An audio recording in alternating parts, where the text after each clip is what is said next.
The Lion of Judah, an introduction to Haile Selassie. Haile Selassie, the last emperor of Ethiopia, remains a figure of immense historical significance. He is revered by many as the embodiment of African resistance against colonialism. His legacy is complex and multifaceted, marked by both progressive reforms and periods of authoritarian rule.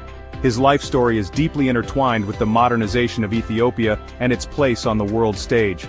Born Tafari Makonnen in 1892, he ascended to become Emperor Haile Selassie I in 1930.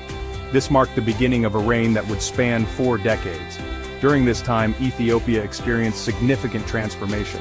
Selassie sought to modernize his nation while navigating the turbulent waters of global politics. His reign witnessed both moments of triumph and periods of profound challenge. From Tafari to Emperor, the early life of a leader.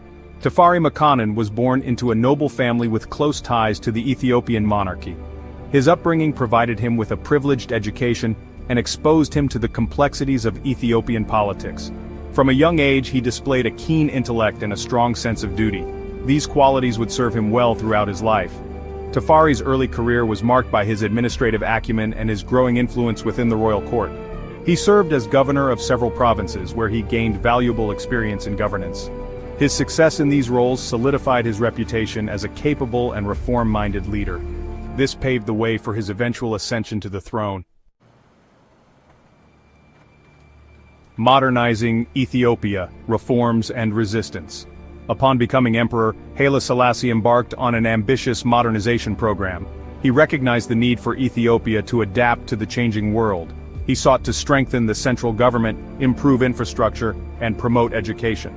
These reforms, while necessary, were not without their challenges.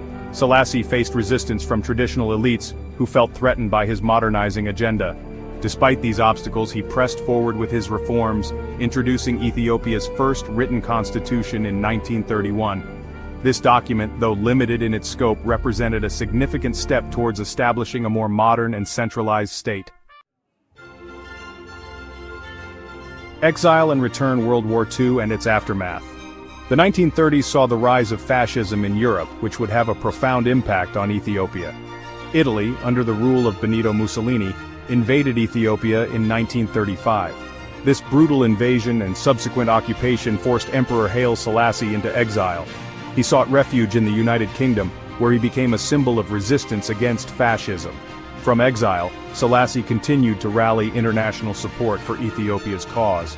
His impassioned speech to the League of Nations in 1936, condemning Italy's aggression and appealing for collective action, earned him global admiration. With the outbreak of World War II, Ethiopia, allied with the British, successfully liberated itself from Italian occupation in 1941. Selassie returned to Ethiopia, greeted by jubilant crowds, marking a triumphant return from exile.